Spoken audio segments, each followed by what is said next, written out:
dari segalanya. Haleluya. Terima kasih Tuhan. Sambutlah Yesus, tinggikan Yesus, beri Dia hormat, pujian dan kuasa. Yesus Raja, bagi Dia yang mulia, bagi yang mulia. Aku angkat tanganku, ku angkat tanganku.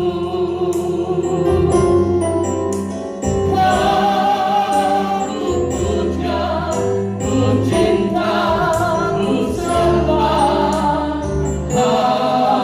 Haleluya. Maka katakan sambutlah Yesus, sambutlah Yesus, tinggikan Yesus, tinggikan Yesus. Dia hormat, pujian dan kuasa. Yesus Raja, bagi Dia yang mulia, bagi yang mulia. Ku angkat tanganku,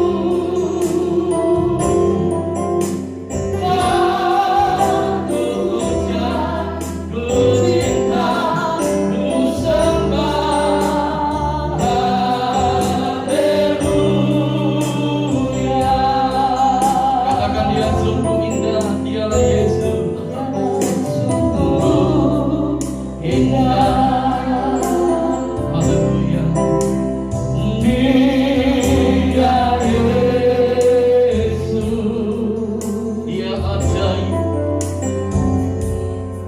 Dia ajaib, Dia mulia, Dia agung, Dia cinta daku, Dia cinta daku. Tuhan ampuniku,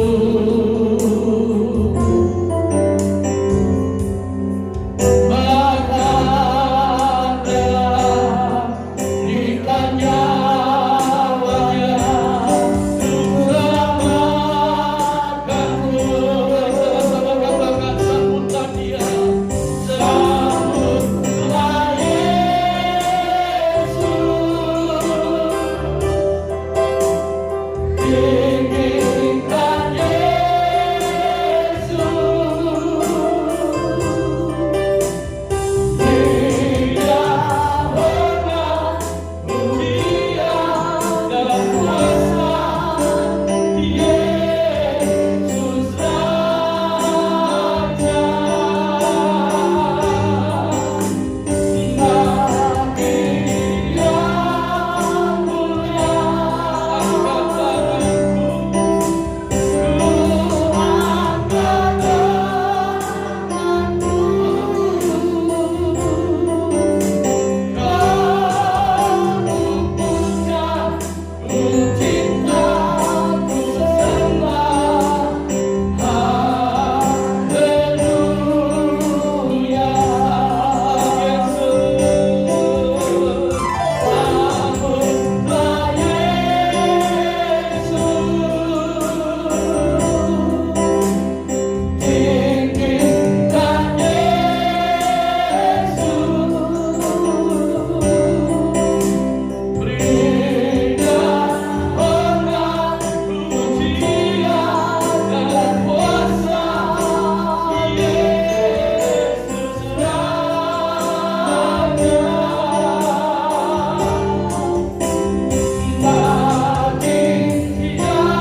mohon Tuhan, biarlah dalam ibadah kami pada saat pagi hari ini, setiap kami umat-Mu yang hadir, kami boleh menikmati akan lawatan-Mu Tuhan.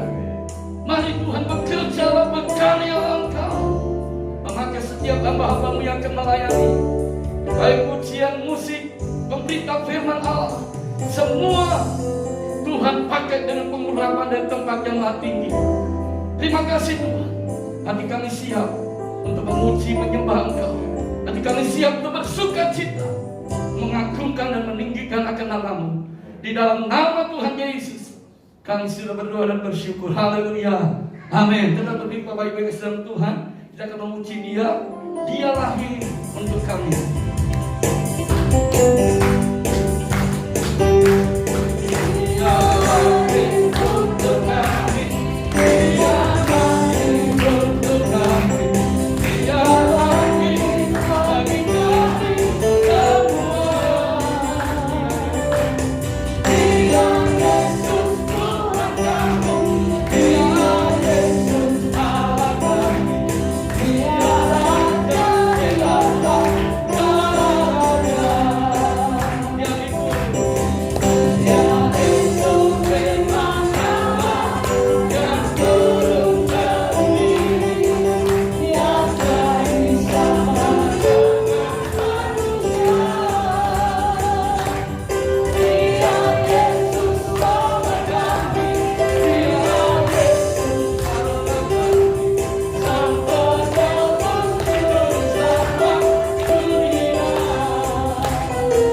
Marilah kita bersukaria menyambut hari yang mulia. Inilah hosana lain di dunia untuk kita semua. Ini adalah harinya, hari-hari bersama kita. Malaikat di surga bersoraklah, haleluya puji. Marilah kita bersukaria menyambut hari yang mulia. Inilah hosana lain di dunia untuk kita semua. Hari ini adalah harinya, hari-hari bersama kita. Malaikat di surga bersoraklah, haleluya pujilah. Marilah kita bersukaria menyambut hari yang mulia. Inilah hosana lain di dunia untuk kita semua. Inilah hosana lain di dunia untuk kita semua. Inilah hosana lain di dunia untuk kita semua. Kita akan duduk Bapak Ibu yang kasih dalam Tuhan. Kita patut bersuka cita karena hari ini adalah hari Natal. Amin. Kita akan siapkan hati kita untuk terima berkat firman Tuhan. Kita akan pujian firman jati manusia.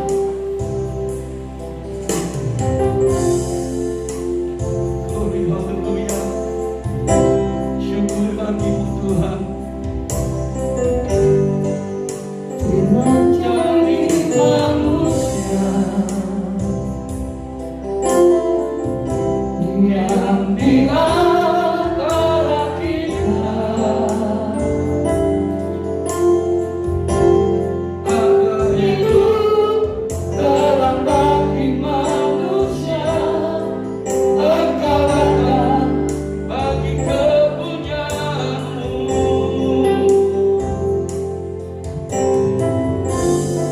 Firman jadi manusia, diam di antara kita, diam di antara kita. Ada hidup dalam bagi manusia. Engkau datang bagi kepunyaan-Mu. Yesus Juru Selamatku,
Raja yang lahir ke muka bumi ini.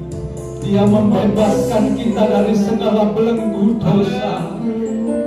Yesus, Yesus, terima kasih buat kebaikan dan kemurahan-Mu Tuhan. Di siang hari ini kami memuji dan mengagungkan Engkau. Kami mengelulukan Raja di atas segala raja yang lahir ke muka bumi ini Tuhan. Membebaskan kami yang berdosa, untuk mematahkan segala belenggu dosa kami Tuhan, supaya kami kembali kepada Bapa di surga, menjadi anak-anak Allah yang luar biasa, yang dikasihi oleh Tuhan, sehingga hubungan kami kembali nyambung. Kami menyebut Bapa yang Aba, Engkau Bapa yang hebat, Bapa yang luar biasa, Bapa yang mengasihi kami, Bapa yang mencintai kami, Bapa yang memberikan jalan keluar dalam kehidupan kami. Engkau Bapa yang Immanuel, yang selalu beserta dengan kami. Kemanapun kami berjalan melangkah, Kau Immanuel, Kau bersama dengan kami. Kau memberikan penghidupan saat kami, Kau memberikan kekuatan saat kami lemah. Terima kasih Tuhan buat kebaikan dan kemurahan-Mu Tuhan. Kau sungguh baik. Biarlah di siang hari ini kami boleh merayakan kelahiran-Mu di muka bumi ini Tuhan. Biar kami mempersiapkan hati pikiran kami untuk menyambut firman-Mu pada malam hari, pada siang hari ini. Terima kasih Tuhan. Terima kasih Tuhan. Kami siap mendengar firman-Mu Tuhan. Hanya di dalam nama Tuhan Yesus Kristus kami meneruskan doa ini. Yang percaya mari kita bersama-sama katakan amin. Shalom Bapak Ibu Saudara sekalian. Apa kabar? Hidup sehat, tetap semangat, diberkati Tuhan. Amin ya. Hidup sehat, tetap semangat dan diberkati oleh Tuhan. Dimanapun juga kita berada, situasi bagaimanapun juga kita tetap semangat menjalani hidup ini. Apalagi kita sekarang merayakan hari Natal, hari yang luar biasa, hari yang indah, sangat indah bagi umat manusia di muka bumi ini. Kalau melihat kita tentang pohon Natal yang berkedap-kedip, di bawahnya ada apa di bawahnya? Ada hadiah-hadiah, ada kado bukan kado ulang tahun, kado ulang tahunnya dari Tuhan mungkin ya, yang diberikan ke anak-anak sekolah minggu, paket-paket dan lain sebagainya. Ya, waktu kecil kita merindukan Natal ya, hadiah yang indah, yang menawan, yang menggairahkan, yang menyukacitakan hati kita. Oh, hadiahnya hebat, hadiahnya luar biasa. Tetapi hari pun berlalu, kita melihat bahwa hadiah yang terindah datangnya daripada Tuhan yang lahir ke muka bumi ini. Karena begitu besar kasih Allah akan dunia ini, sehingga dikaruniakan anaknya yang tunggal, supaya barang siapa yang percaya kepadanya tidak binasa, melainkan beroleh hidup yang kekal. Ya, bagi siapa yang percaya kepadanya beroleh hidup yang kekal. Kita sudah kesekian kalinya ya merayakan ulang tahun Natal Tuhan Yesus ini. Kalau mungkin kita sejak kecil mulai dari sekolah minggu sudah percaya Tuhan, mungkin di pertengahan jalan kita sudah remaja, pemuda, kita juga baru kenal Tuhan. Kita setiap tahun merayakan kelahiran Tuhan Yesus, setiap tahun merayakan kelahiran Tuhan Yesus, dan merayakan itu tidak setiap bulan kan gitu ya, setahun sekali ya. Kita teringat kembali betapa besar kasih Tuhan yang luar biasa yang dilimpahkannya kepada kita, sehingga kita boleh dikembalikan menjadi anak-anaknya ya. Apa sih alasan Tuhan Yesus datang ke muka bumi ini? Alasannya Tuhan Yesus datang ke muka bumi apa? Menyelamatkan dunia.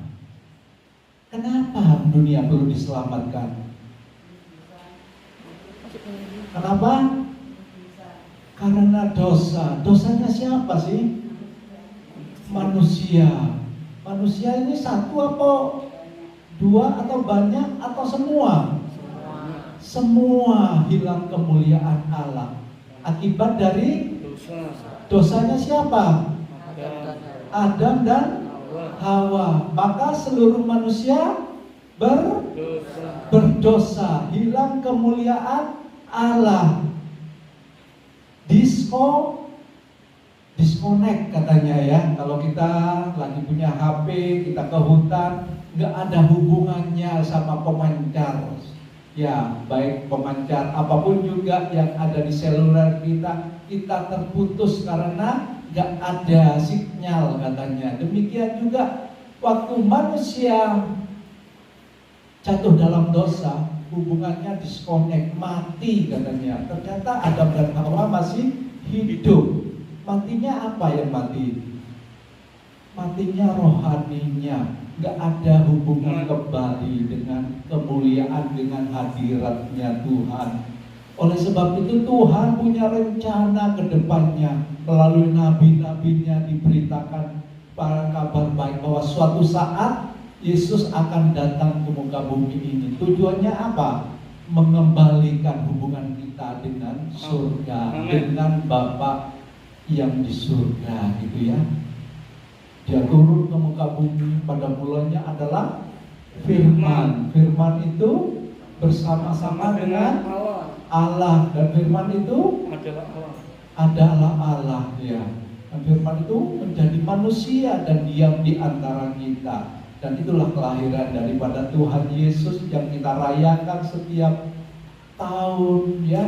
Merayakan dengan hati yang penuh sukacita, hati yang penuh gembira. Seluruh dunia bersorak-sorai menyaksikan, menyatakan, mengabarkan kepada semua orang yang belum mengenal Tuhan bahwa Yesus Tuhan adalah satu-satunya jalan, kebenaran dan kehidupan. Amin. Karena tidak seorang pun sampai atau datang kepada Bapa kalau tidak melalui Yesus.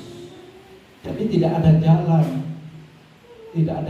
menuju Bapa kalau tidak melalui Yesus. Banyak jalan menuju Roma, banyak jalan menuju Jombang kan ya. Ada dari Surabaya lewat Mojokerto, Mojo Agung. Kalau dari sana lewat mana Pak? Nganjuk, Kertosono, baru sampai Jombang ya. Kalau dari utara, mana? Ploso. Terus sampai ya baru sampai Jombang. Banyak jalan, tetapi jalan menuju surga, jalan menuju Bapa di surga hanya melalui Yesus Kristus. Kenapa sih harus Yesus yang turun ke muka bumi ini? Kira-kira kenapa kok Yesus? Kenapa nggak orang lain aja ya? Orang lain aja yang menebus dosa manusia. Kira-kira boleh nggak? Kok harus Tuhan yang turun ke muka bumi jadi sama dengan kita, jadi manusia, diam di antara kita, mengabarkan kabar baik? Mengapa nggak Yohanes? Mengapa nggak nabi-nabi yang lain yang menebus dosa? Kenapa kira-kira? Karena semua orang berdosa. Gak bisa orang yang berdosa menebus orang yang berdosa. Hanya orang yang tidak berdosa saja yang dapat menebus orang yang berdosa. Dan orang yang tidak berdosa itu bernama Yesus Kristus, Tuhan kita. Amin. Oleh sebab itu betapa bangganya kalau kita ini dipilih, kita ini telah percaya.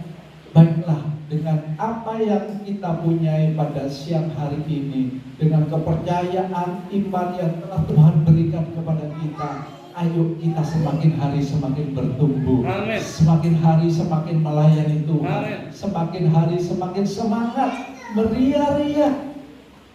Tuhan itu belani gitu kan ya. Belani dari surga itu untuk memilih kita, untuk supaya kita ini diangkut bersama-sama ke surga yang mulia, bersama-sama di mana Yesus berada, kita pun juga berada. Kan enak kan ya.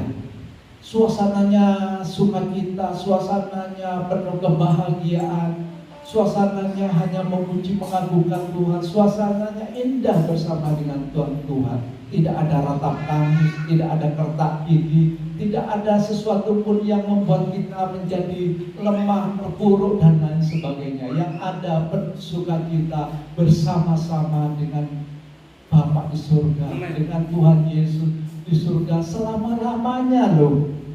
Bukan sekedar dikit-dikit datang terus pulang, enggak, selama-lamanya.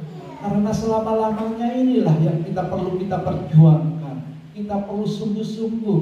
Sungguh-sungguhnya di mana? Ya di muka bumi ini, ya sekarang ini.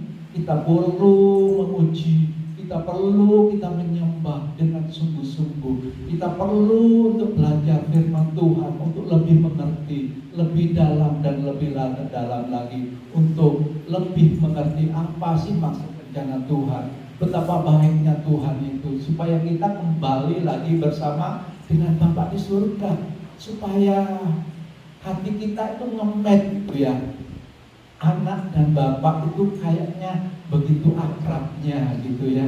Bukan anak yang hilang, yang jauh sana, yang memberontak, yang ingin menghabiskan warisan daripada ayahnya, tetapi anak yang begitu dekat, yang mengasihi bapaknya, dan bapak juga mengasihi anaknya. Betapa senangnya ya kalau keluarga punya anak-anak yang datang, anaknya baik-baik, bisa nyanyi, bisa main musik, bisa melakukan segala aktivitasnya dengan baik. Betapa bahagianya. Demikian juga Bapak kita yang ada di surga. Oh, betapa indahnya. Anaknya memuji, anaknya menyembah, anaknya mengagungkan Dia. Sangat-sangat luar biasa Bapak Ibu. Pada waktu kedatangan Tuhan Yesus ini ke muka bumi, ada banyak ada tokoh-tokoh di manusia yang harus dilewati tantangan-tantangan yang ada ini. Ayo kita baca di dalam Lukas 2.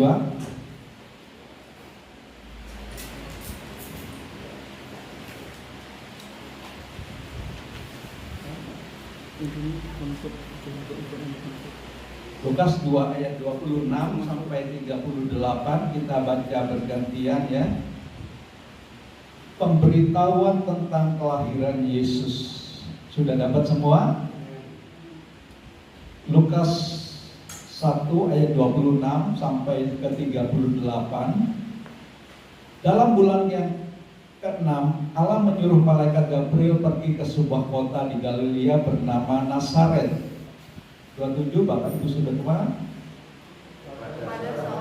Perawan yang bertunangan dengan seorang bernama Yusuf dari keluarga Daud, nama perawan itu Maria. Ketika malaikat itu masuk ke rumah Maria, ia berkata, "Salam hai engkau yang dikaruniai, Tuhan menyertai engkau." Maria terkejut mendengar perkataan itu, lalu bertanya di dalam hatinya, apakah arti salam itu? Kata malaikat itu kepadanya, "Jangan takut hai Maria, sebab engkau beroleh kasih karunia di hadapan Allah. Sesungguhnya engkau akan mengandung dan akan melahirkan seorang anak laki-laki, dan hendaklah engkau menamai dia Yesus. Ia akan menjadi besar dan akan disebut anak Allah yang maha tinggi, dan Tuhan Allah akan mengaruniakannya kepadanya tahta Daud, bapa leluhurnya. Dan ia akan menjadi raja atas kaum keturunan Yakub sampai selama-lamanya, dan kerajaannya tidak akan berkesudahan." Kata Maria kepada malaikat itu, "Bagaimana hal itu mungkin terjadi karena aku belum bersuami?" Jawab malaikat itu kepadanya, "Roh Kudus akan turun atasmu, dan kuasa Allah yang maha tinggi akan menaungi engkau. Sebab itu anak yang akan kau lahirkan itu akan disebut kudus, anak Allah. Dan sesungguhnya Elisabet sanakmu itu, ia pun sedang mengandung seorang anak laki-laki pada hari tuanya, dan inilah bulan yang ke-6 bagi dia yang disebut mandul itu. Sebab bagi Allah tidak ada yang mustahil. Kata Maria, sesungguhnya aku ini adalah hamba Tuhan. Jadilah padaku menurut perkataanmu itu. Lalu malaikat itu meninggalkan dia. Amin. Bapak Ibu Saudara sekalian, di sini ada 3 tokoh dalam kelahiran Tuhan Yesus. Yang pertama adalah Maria. Terus siapa kira-kira lagi? Yusuf. Terus siapa lagi? Elisabet. Ya, orang Majus yang mencari di mana Yesus lahir, ya.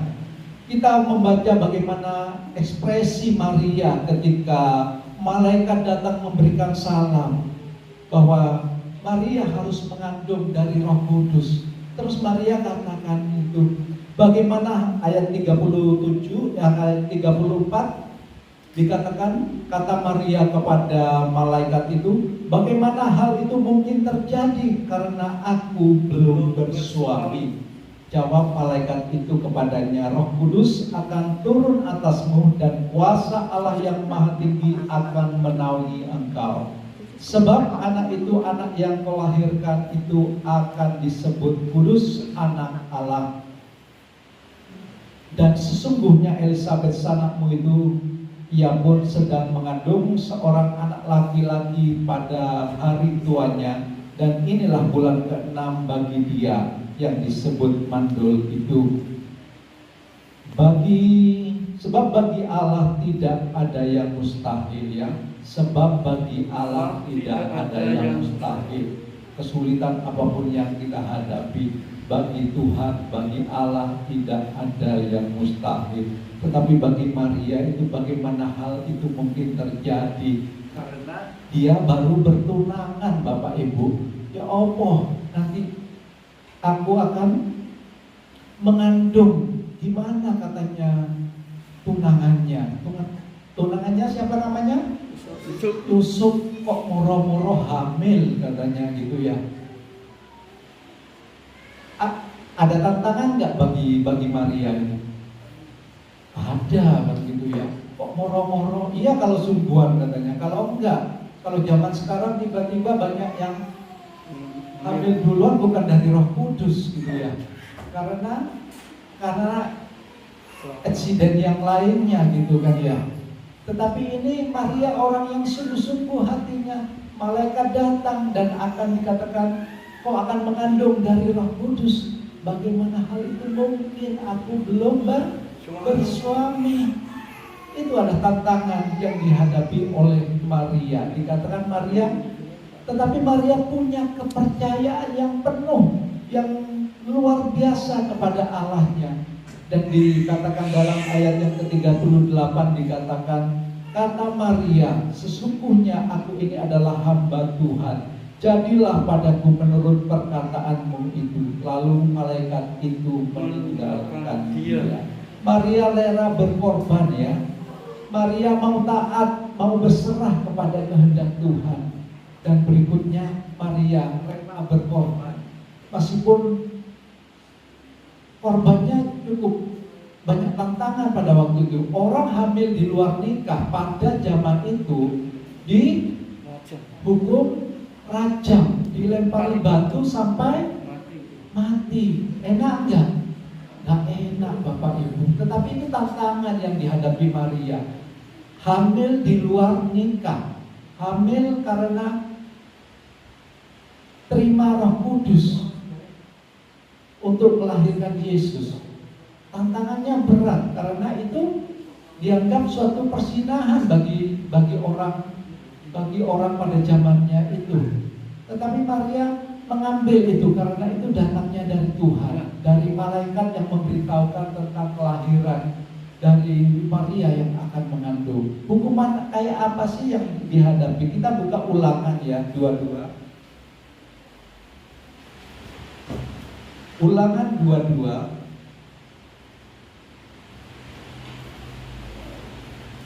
Ulangan 22 ayat 23 dan 24.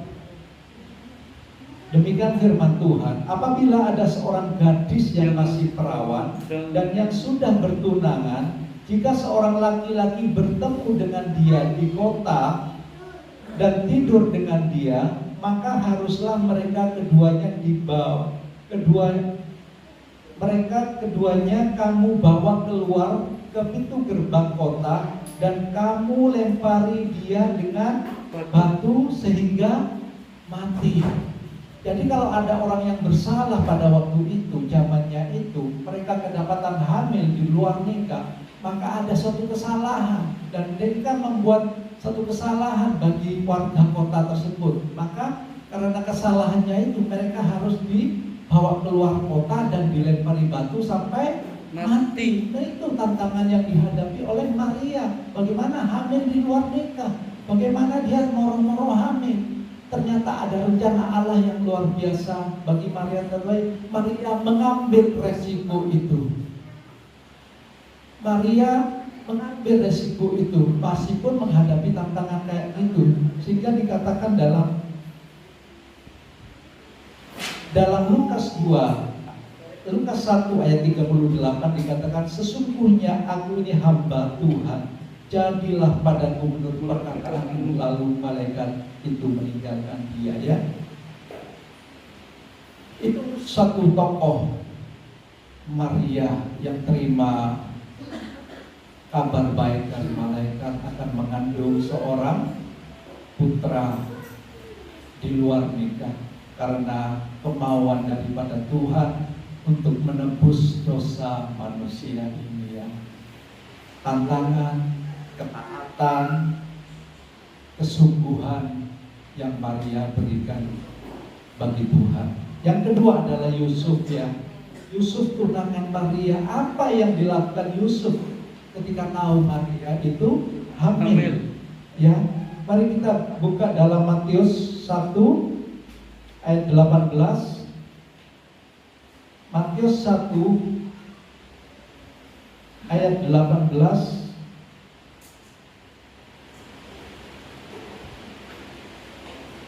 Matius 1 ayat 18 sampai 25 kita baca bergantian tentang kelahiran Yesus Kristus. Kelahiran Yesus Kristus adalah seperti berikut. Pada waktu Maria ibunya bertunangan dengan Yusuf, ternyata ia mengandung dari Roh Kudus sebelum mereka hidup sebagai suami istri. Karena Yusuf suaminya seorang yang tulus hati dan tidak mau mencemarkan nama istrinya di muka umum, ia bermaksud menceraikannya dengan diam-diam. Tetapi ketika ia mempertimbangkan maksud itu, malaikat Tuhan nampak kepadanya dalam mimpi dan berkata, Yusuf, anak Daud, janganlah engkau takut mengambil Maria sebagai istrimu, sebab anak yang di dalam kandungannya adalah dari Roh Kudus. Ia akan melahirkan anak laki-laki dan engkau akan menamakan dia Yesus, karena dialah yang akan menyelamatkan umatnya dari dosa mereka. Hal ini terjadi supaya genaplah yang difirmankan Tuhan oleh Nabi. Sesungguhnya anak darah itu akan mengandung dan melahirkan seorang anak laki-laki, dan mereka akan menamakan dia Immanuel, yang berarti Allah menyertai kita. Sesudah bangun dari tidurnya, Yusuf berbuat seperti yang diperintahkan malaikat Tuhan itu kepadanya. Ia mengambil Maria sebagai istrinya, tetapi tidak bersetubuh dengan dia sampai ia melahirkan anaknya laki-laki, dan Yusuf menamakan dia Yesus. Amin. Apa reaksi Yusuf ketika tahu bahwa Maria hamil? Apa? Mau menceraikannya. Mau menceraikannya. Jangan-jangan si Maria ini selingkuh gitu ya. Ngomong-ngomong hamil dari Roh Kudus gitu ya. Ya. Yusuf mau menceraikan secara diam-diam, gak ngomong-ngomong, gak ingin mempermalukan Maria, gak ingin kaur-kaur di muka umum. sehingga terjadi masalah yang besar katanya. Ternyata Yusuf adalah orang yang baik hati, baik kepada Maria, ingin menceraikan Maria secara diam-diam. Tetapi apa yang dilakukan?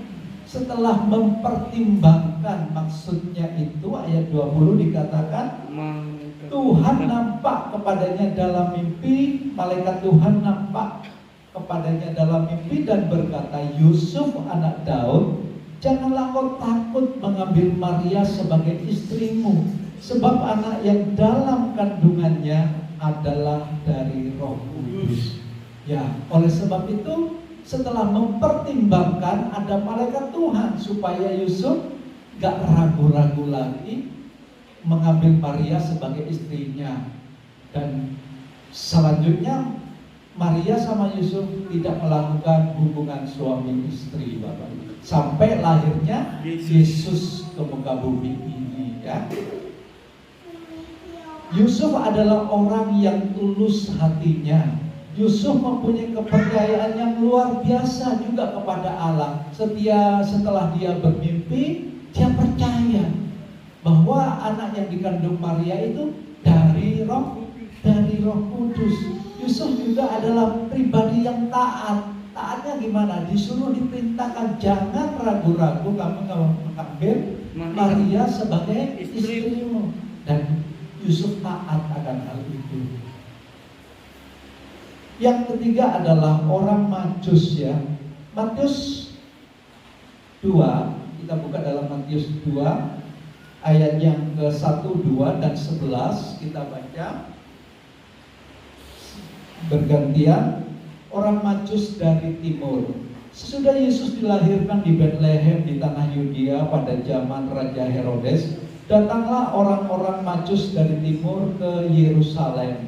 2. Dan bertanya-tanya, di manakah dia, raja orang Yahudi yang baru dilahirkan itu? Kami telah melihat bintangnya di timur, dan kami datang untuk menyembah dia. Ayat 11. Maka masuklah mereka ke dalam rumah itu dan melihat anak itu bersama Maria ibunya, lalu sujud menyembah dia. Mereka pun membuka tempat harta bendanya dan mempersembahkan persembahan kepadanya, yaitu emas, kemenyan, dan mur. Itulah yang ketiga adalah orang Yusuf, ahli perbintangan, orang dari Persia, ya, diperkirakan orang-orang pintar karena melihat bintangnya, ya, bukan bintang yang ada di sini, enggak, ya, bintang yang ada di langit. Mungkin dilihat bagaimana strukturnya dan lain sebagainya. Bintang itu besar sehingga menjadi petunjuk jalan. Oh, itu di sana bakal lahir seorang raja yang hebat, yang luar biasa, sehingga mereka belani datang jauh-jauh dari Persia sana, ya, sehingga dia datang. Mereka bukan orang-orang rendahan, mereka orang-orang intelektual, orang-orang pintar, datang mencari siapa sih raja yang akan lahir itu. Mereka berjalan dari hulu pasir, ada bahaya, ada tantangan, ada penyamun mungkin di tengah gurun pasir, tetapi mereka tetap berjalan mencari dengan gigihnya, datang mencari siapa raja yang akan datang itu. Dia datang mencari tahu sampai ke Herodes. Dia tanya, siapakah aku mencari? Ada bintang yang lahir, yang kelihatan akan lahirnya seorang raja yang hebat. Herodesnya ngomong apa? Cari dia. Nanti kalau sudah ketemu, omong di aku, supaya aku mau menyembah, sujud dan menyembah juga, katanya. Dan akhirnya orang Majus itu berangkat mencari dan ketemulah Yesus. Lalu dia mempersembahkan apa? Emas, kemenyan, dan mur, benda yang sangat berharga pada zaman itu. Zaman sekarang juga berharga enggak kira-kira? Emas berharga, ya, emas. Ya, kemenyan berharga enggak? Mur itu untuk apa? Untuk mengolesi tubuh manusia yang sudah mati, kira-kira gitu, ya, supaya awet. Itu persembahan yang diberikan oleh orang-orang Majus. Dengan gigihnya, dengan sungguhnya dia datang mencari raja di atas segala raja. Apa yang kita tangkap daripada orang Majus itu? Orang yang gigih mencari Tuhan. Yang kedua adalah orang yang memberikan persembahan kepada Tuhan. Persembahan apa yang dia punya, dia persembahkan. Kalau kita, apa yang kita persembahkan kepada Tuhan? Dalam Roma 12 ayat 1 dikatakan, persembahkanlah tubuhmu sebagai persembahan yang hidup, yang kudus, dan yang berkenan kepada Allah. Itulah ibadahmu yang sejati. Jadi kita mempersembahkan tubuh kita, segenap apa yang ada di dalam kehidupan kita, untuk memuji dan menyembah Dia. Itulah ibadahmu yang sejati. Yuk, semua isi hati, perasaan kita, apa yang ada di dalam itu, di dalam kita persembahkan sebagai persembahan yang baik. Kita memuji dengan sungguh-sungguh. Bukan saat memuji kita ingat kompor belum dimatikan gitu ya. Jangan ingat yang lain. Kalau kita lagi memuji, menyembah, kita hanya konsentrasi kepada Tuhan. Fokus memusatkan pikiran kita hanya kepada Tuhan saja, gitu ya. Itulah persembahan yang baik, yang berkenan. Itulah ibadah yang sejati. Yang ketiga adalah orang Majus itu mau mengikuti petunjuk Tuhan. Setelah kita baca di dalam Matius 2 ayat 12 dikatakan demikian, saya bacakan. Dan karena diperingatkan dalam mimpi supaya jangan kembali kepada Herodes, maka pulanglah mereka ke negerinya melalui jalan lain. Ya, apa? Diperingatkan melalui mimpi supaya nggak kembali Herodes, tetapi pulang melalui jalan lain. Ada resiko enggak kira-kira dia pulang melalui jalan lain? Ada resikonya. Ya, ketangkep sama pasukannya Herodes tentunya gitu ya. Kalau kamu cari, kalau ketemu, datang ke aku akan sujud menyembah. Tetapi yang ditunggu-tunggu ini orang Majus gak muncul-muncul, sehingga Herodes marah geram, akhirnya dibunuh semua bayi-bayi yang ada di situ. Umur berapa yang dibunuh? Di bawah 2 tahun. Di bawah berapa? Di bawah 2 tahun dibunuh semua, karena kira-kira berjalannya waktu dari hari ke hari, minggu ke minggu, bulan ke bulan, kok nggak datang ini si orang Majus. Dia lewat jalan lain karena diperingatkan dalam mimpi supaya mereka jalan lain menghindar. Ngamuk Herodes dan dibunuh semua. Kalau kira-kira kalau orang Majus ketangkap oleh pasukannya Herodes juga pasti dibunuh mungkin ya. Karena tidak mengindahkan perintah raja pada waktu itu. Ya, inilah ada 3 tokoh yang dihadapi Maria, Yusuf, dan Herodes dengan tantangan yang berbeda-beda. Tantangan Maria adalah hamil ketika masih perawan. Tantangan Yusuf menceraikan Maria kalau memang si Maria ini berselingkuh gitu ya. Tetapi karena percaya, diingatkan dalam mimpi supaya sungguh-sungguh terima Maria sebagai istrinya. Itu ada suatu tantangan, tetapi Yusuf memberanikan diri mengambil Maria karena datang malaikat Tuhan melalui mimpi. Dan bagi orang Majus adalah kegigihannya ya. Gigih nggak kira-kira jauh-jauh dari negeri orang itu datang mencari bintang? Iya kalau ketemu sungguhan, kalau enggak kira-kira di mana gitu ya? Jauh-jauh, habis-habisin waktu, uang, keluarga mungkin ya. Karena itu kan rombongan, kan sana anak-anak istrinya kan ditinggal. Dan itu tidak terjadi dengan sehari 2 hari, seminggu 2 minggu, pasti berbulan-bulan, tahunan mungkin. Dia mempertaruhkan akan hal itu, dia memperjuangkan. Gigih sekali. Dan apalagi Orang Majus itu memberikan persembahan seperti kita tadi dikatakan emas, penyandang embur. Baiklah, kita harus mempersembahkan yang terbaik. Tantangan demi tantangan yang dihadapi oleh tiga tokoh yang ada itu, mungkin kita di tahun itu, tahun kelahiran Tuhan Yesus, menghadapi tantangan yang demikian. Bagaimana dengan kita yang hidup di penghujung akhir zaman ini, 2000 tahun setelah kejadian itu, kita menghadapi tantangan yang kayak apa kira-kira? Tantangan COVID. Ya, 2 tahun terakhir ini tantangan COVID. Kita mendengar sana sini, teman-teman kita banyak juga yang dipanggil karena COVID ya. Siapa yang punya teman yang punya dalam grup WA dan lain sebagainya, yang tidak ada temannya meninggal? Siapa yang punya teman yang temannya tidak ada yang meninggal? Pasti pernah ya, punya teman salah satunya ada yang meninggal ya. Bapak Ibu, iya ada kan? Punya teman karena meninggal karena COVID. Ya, COVID itu kayaknya menyerang sedemikian rupa. Juli dengan dahsyatnya Surabaya sampai penuh, gak bisa terima pasien lagi, penuh sesak, kayak mencekam suasananya. Itulah ada suatu tantangan. Orang kita mendengar, ini sudah berangkat, gak mikirin tua muda, anak-anak sudah berangkat semua Bapak Ibu. Ada orang teman punya anak masih kecil, papa mamanya sudah berangkat, Bapak, anaknya ditinggal sendirian.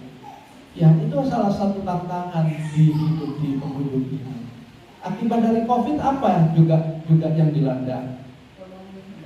Resesi ekonominya seret, mau usaha seret, gak ada orang yang beli karena semua sama-sama turun keuangannya, gak bisa bekerja dengan baik, tidak ada pendapatan yang masuk. Ya, itulah salah satu tantangan. Tetapi melalui pemberitaan firman Tuhan pada malam hari, tantangan demi tantangan kita bisa hadapi bersama dengan Tuhan Yesus. Dia adalah Immanuel. Dia Allah yang beserta dengan kita. Kemanapun kita pergi, hadapan tantangan ekonomi yang kayak apa, Dia memberikan perlindungan di dalam kehidupan kita. Kita tetap taat, kita tetap setia, kita tetap sungguh-sungguh, karena suatu kelak kita akan berjumpa dengan Bapa kita yang ada di surga. Hidup ini, jam kehidupan kita ini diputar hanya 1 kali, gak diputar 2 kali, gak munyang-munyang terus gitu ya. Kita mulai dari muda lahir kayak Tuhan Yesus yang kita rayakan pada siang hari ini, sampai meninggal di usia umur 33 tahun. Demikian juga kita di hadapan kita punya relasi, punya kenalan. Usia kita semakin muda apa semakin tua? Semakin muda, semakin tua. Ya, hari ke hari semakin tua gitu ya. Tidak mau ada yang semakin muda gitu ya. Ya, hidup setelah itu pulang ke rumah Bapa di surga gitu ya. Pulang beristirahat dengan tenang, pulang sampai di rumah Bapa. Dan apa yang kita perbuat itulah yang menentukan pahala kita di surga. Oleh sebab itu jangan lemas, jangan loyo, jangan ogah-ogahan, jangan suam-suam. Ayo bangkitkan semangat kita melayani Tuhan. Dia datang ke muka bumi ini untuk memberikan kekuatan, semangat, untuk menarik kita kembali kepada Bapa yang di surga. Bersama-sama, sungguh indahnya bersama Bapa di surga untuk selama-lamanya. Oh tidak, ayo selagi kita ada kesempatan, selagi kita diberi waktu, ayo pergunakan waktu yang indah, pergunakan waktu yang ada dengan sebaik mungkin. Saya dari kelompok sekutu nanti tahun depan akan ada program baca Alkitab. Iya, program baca Alkitab 1 tahun selesai. Ada usulan dari teman-teman. Usulannya bagaimana? Kalau baca 5 pasal setiap hari, 365 hari akan hatam, selesai gitu ya. Tapi ada yang mengusulkan, kalau kita baca terburu-buru, artinya nanti kita nggak ngerti katanya. Lebih baik kita resapi dari pasal ke pasal, dari kata ke kata, dan kita mengerti artinya. Sama-sama baiknya. Dan bagi orang yang belum pernah baca Alkitab dengan konsisten, lebih baik kita baca Alkitab, surat cinta Tuhan, surat kebaikan Tuhan. Semua apa yang ada di Alkitab itu diilhamkan oleh Roh Kudus bagi penulis-penulisnya. Datangnya bukan dari yang lain, dari Roh Kudus yang diilhamkan kepada penulisnya, kepada nabi-nabinya, kepada yang nulis. Itu surat cintanya kepada manusia. Oleh sebab itu kita wajib, kita sungguh-sungguh baca firman Tuhan, supaya kita kembali kepada Bapa itu supaya enak, supaya kembali itu nggak kaget-kagetan di surga gitu ya. Oh gini ya, enggak. Supaya kita ini indah bersama dengan Tuhan.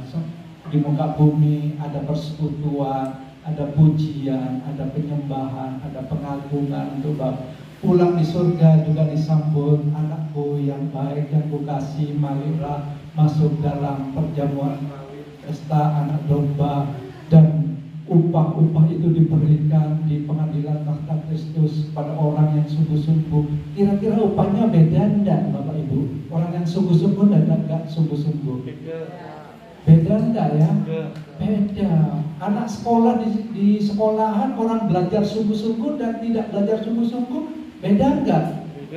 Satunya ranking 1, ranking 2, ranking 3, satunya naik karena terpaksa gitu ya. Naik karena dikatrol gitu kan ya. Hadiahnya beda, apalagi diumumkan nanti di akhir tahun ajaran. Hadiah nomor 1 A, hadiah nomor 2 B, ranking nomor 3 C, dan semua orang tepuk tangan. Di surga kayak gitu kira-kira. Bapak Pendeta Andreas Maju dapat mahkota kira-kira, dapat tepuk tangan. Siapapun juga berpeluang yang sama peluangnya. Bukan Pak Pendeta yang terima mahkota. Setiap kita yang sungguh-sungguh, yang mengerjakan kabar baik itu, yang sungguh-sungguh tekun mencari Tuhan, akan terima pahala yang luar biasa. Tidak memandang posisi, status, kedudukan, gak yang kaya, gak yang miskin, gak yang tampan, gak yang biasa, gak yang laki, gak perempuan, semua sama. Oleh sebab itu kita peluang yang sama ini, ayo kita sungguh-sungguh, gak diam-diam. Yesus lahir untuk kita supaya kita semua ditarik untuk datang dalam hadirat, dalam kemuliaan, untuk bersama Dia selama-lamanya. Amin. Bapak Ibu Saudara sekalian, pada kesempatan yang baik pada siang hari ini merayakan kelahiran Tuhan Yesus, kita semua bergembira karena kasih-Nya, karena kebaikan-Nya. Kita yang percaya tidak binasa, melainkan beroleh hidup yang kekal. Amin. Mari kita saya undang Bapak Ibu guru bangkit berdiri. Acara selanjutnya kami serahkan kepada Bapak. Nanti pulang itu nanti kan.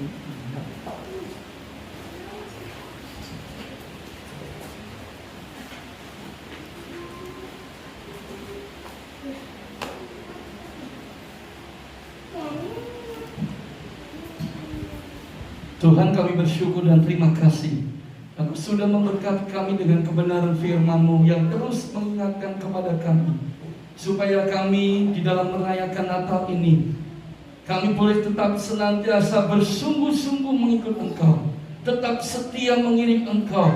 Apapun tantangan yang kami hadapi, itu tidak membuat kami kehilangan semangat, tetapi biarlah itu tetap terus membuat kami bersemangat untuk senantiasa tekun dan setia mengikut Tuhan sampai selama-lamanya. Karena Tuhan begitu besar menyatakan kasih-Nya bagi kehidupan kami, menyelamatkan kami dari dosa, supaya kami beroleh hidup yang kekal di di dalam Yesus Kristus Tuhan. Terima kasih Tuhan buat berkat firman-Mu pada saat pagi hari ini. Tuhan terus memakai hamba-Mu Bapak Purnomo yang sudah menyampaikan firman Allah bagi kami. Tuhan terus pakai dimanapun Tuhan percayakan untuk hamba-Mu melayani. Melalui pemberitaan firman yang disampaikan akan ada banyak orang-orang yang semakin dikuatkan dan diteguhkan di dalam Tuhan. Terima kasih Tuhan, terima kasih. Hingga doa yang kami mohon kepadamu dan kami minta dalam satu nama, itulah di dalam nama Tuhan Yesus Kristus kami sudah berdoa dan bersyukur. Haleluya. Amin.